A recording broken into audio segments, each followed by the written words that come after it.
Yaani mimi ningekuwa na uwezo ningekamata wasichana wote wa nchi ni wachape. Kwa nini? Kwa sababu sidhani kama mahitaji yao kuhusu waume ni mahitaji ambayo yako legit. Wao wanaita legitimate. Kwa nini umwache mwanaume kwa sababu ameshindwa kukununulia simu? Afu simu yenyewe ni iPhone. Hata ingekuwa mtandao mwingine. Wajua, sijui hata nisemeje, lakini mimi nadhani mahitaji yangu ni makubwa zaidi kuliko hii simu. Na kama mtu amekwambia kwamba anaweza akakusaidia kufungua biashara ukapata 200, baba yako amekutia aibu kwa kuomba msaada kwa huyu mumeo mtarajiwa. Jamani wazazi, mnatuaibisha, msiwe mnawaomba hela hao watu. Na nadhani huyu kijana kama sijui niseme alikosea, kwa sababu umejua ile umekutana na mzee unamwambia mzee, ukiwa na nani wote wewe niambie tu. Hiyo ni kawaida, hiyo ni courtesy. Wao vijana wengi wanasema ni kama fomu ya kuwa mwema kwa wazazi wajao. Lakini sisi baba zetu, mama zetu, kwani mnawaomba hawa watarajiwa wetu pesa? Au mnawaambia hali ya nyumbani ni ngumu? Kwa huyu asingekuja hapa ugumu wenu mngemwambia nani? Unaona mimi binti yako unaniweka katika mazingira ambayo hayafai. Sasa hivi mtu nimemkosea anaanza kukumbusha alivyomsaidia baba yangu. Kweli? Kwa hiyo mtu kama hivi amekuambia kwamba atakusaidia upate 200. Na maana ungefuta hii aibu ya baba yako kuomba. Ungekuwa una manage nyumba yenu wewe mwenyewe. Na inaonekana wewe kama mtoto umeshindwa kujisimamia. Kwa sababu gani wazazi wako waombe 100 kwa mtarajiwa wako? Na maana wewe kama binti au kama kijana majukumu yako umeshindwa kuyatimiza. Kwa hiyo mimi siwezi kuachana eti na mtu kwa sababu eti ameshindwa kuninunulia simu. Kuna mambo ya msingi ninayohitaji kwenye maisha yangu tofauti na hii simu. Kwanza hii simu naweza nikaenda na hela ya kwanza, wakanipa simu ya mkopo ambao napeleka 6,000 kila Ijumaa au 6,000 kila jioni au 6,000 kila baada ya wiki. Sioni kama ni jambo la mimi kukosa simu, ni jambo la mimi kuachana na kijana. Aise, lakini mabinti wengine hapana. Aise, huyo kaka ashukuru tu Mungu kwa sababu imagine mwanamke anakuacha kwa ajili ya simu. Anaweza hata akazaa na mtu mwingine kwa sababu kapewa hela ya kula. Huyo anaonekana loyalty yake iko kwenye vitu. Yaani ukiwa binti, yaani kitu cha kwanza ambacho watu tunataka uwe nacho ni loyalty. Uwezo wa kubaki mzalendo kwa Mr. Hatibu bila kutingishwa na mtu yoyote. Sasa kama huna loyalty au huna uzalendo kwangu kama mume wako, kama mtu nilokuajiri, utakuwa na uzalendo kwa nani? Wajua mimi mtu akishanipa kazi tayari amekuwa ndugu yangu. Yaani hiyo ndo kanuni yangu. Ukinipa kazi mimi nitafanya chochote unachokitaka.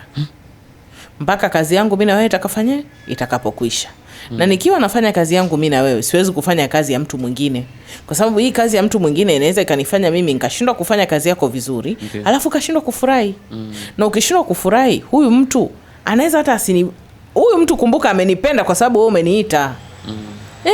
Usingenitafuta nikakufanyia kazi yako, huyu mtu wala asingenitaka. Kwa mtu wa kwanza kukuheshimu ni wewe ulionipa kazi. Sasa watu wanatakiwa wajue kwamba huyu mume aliyekukaa ndani amekuoa akakuweka ndani hata kama hiyo kodi yake ya meza kwa siku ni 3,000. Huyu Hatibu anayekutongoza huko nje anakutongoza kwa sababu wewe umepangishiwa nyumba. Na lau kama ungekuwa huna pa kukaa wala asingekutongoza. Na anakutongoza kwenye hii simu mume wako aliyokununulia kwa sababu una simu. Yeye kama ni mwanaume kweli akupe simu na akupangie nyumba zaidi aliyokupangia mume wako, basi tumuone kama yeye kweli ni kidume. Kisa sawa wanawake sijui ndio maana ngakwambia mimi nitamani nichukue fimbo niwapige wote, alafu akiwapiga sasa ndo nianze niwashauri. Jamani kweni na akili jamani. Wewe umwache mtu anayetaka kukua kwa sababu ya simu. Sawa, madam, kuna jambo lililokuwa nimekwambia ukasema kwamba issue ya kukaa nyumbani kwa wanaume inakuwa ngumu sana. Nilikuwa naongea na baadhi ya wanaume kwamba kwa nini hawataki kukaa nyumbani hata kama wanakokwenda hawana kazi. Walikuwa wanasema kwamba wanaenda kijiweni, wanaona bora waende huko. Wanaume wengi wanasema kukaa nyumbani bila kazi bora ukatembee kijiweni bila kazi ya kufanya. Kwa nini? Ukiwauliza kwa nini, wanakuambia kwamba nyumbani angalau uwe na kitu cha kushughulisha kuliko kukaa tu kubweteka hivi. Sasa hivi unaweza kaambia kikombe kile, hebu niletee hicho. Kile. Nasikia wanatuma sana. Kutuma ni kawaida, tunatuma sana. Ni kweli tunatuma sana. Ukiwa unaondoka, hebu ondoka na hii sahani. Unaondoka, hebu toka na hichi kikombe. Hivyo tunatuma sana. Alafu nyingine tunatuma afu tunajishtukia da. Nishamtuma. Ni kweli hiyo sikatai. Tusameheni jamani. Sisi ni watoto. Wanasema kwa hiyo ili kuepusha manunguniko na makasiriko yasiokuwa na maana, angalau watoke tu wakatembea warudi. Wanasema mtembea bure sio sawa na mkaa bure. Sema sisi huwa tukasiriki mkitoka kwenda kutembea. Sema ndio hivyo, yani simu ziwe karibu. Nikikupigia simu iite uipokee. Yote na umeenda tu kutembea, simu nikipiga haipokelewi, simu iko mbali. Ulikuwa wapi? Nilikuwa nimekaa na kina Haruna. Mbona hupokei simu yangu kama umekaa nao? Tulikuwa tunaongea. Mbona hujapokea? Yaani jibu linarudi papa. Mbona hupokei? Kwa hiyo ni kutoka sawa, tokeni sawa, na hata si wenyewe tunakubali kweli tunatuma sana. Lakini simu ikiita pokea. Nasikia pia hamtakagi kabisa mwanaume akae nyumbani ile hali hana hela. Jamani, mbona hilo ni jipya? Jipya bado bwile ulijui? Hapana. Mbona hatujawahi kuwafukuza hata mkiwa hamna hatuwafukuzi?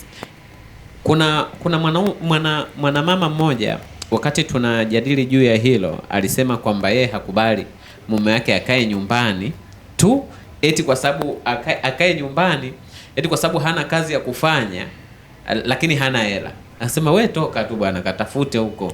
Hiyo ni sawa, lakini kama umerudi jioni kutoka kwenye kazi yako. Yani kwamba leo sina mchongo wa pesa kwa hiyo nimetulia tu nyumbani. Kama huna mchongo wa pesa? Nimejipumzisha. Anasema nenda wewe huko mbele ya safari unaweza ukapata mchongo wa fedha kuliko kukaa unakaa. Hiyo nguvu unaitoa wapi? Mwanamama. Jamani, mbona mmekuwa wakali sana? Mmekuwa kama hana mchongo wa pesa mwache tu apumzike. Si atatoka kesho. Wamekuwa wakali. Walikuwa wakali hela. Kwa sababu wanajua wanaume ndio wanatangulia kufa. Ukifa utatuachaje? Na lillahi jamani. Unadhani ukikaa nyumbani itakuwa nini? Hapana. Ukikaa nyumbani hiyo itakuwa nini? Sawa, lakini sio lazima yani waende kila siku. Sikuna siku ya ofu. Abaki hata abadilishe hizo taa zilizoungua, friji anisogezee ikae sehemu nyingine, nataka nibadilishe mkao wa masofa. Baki siku moja abaki. Kuna issue ya ni kweli mapenzi hayatakiwi kuwa na kiapo. Kiapo maana yake ni? Kiapo maana yake ni? Mimi yani nikikurudia wewe niti ule mnyama anayebweka. Wewe usiape dada.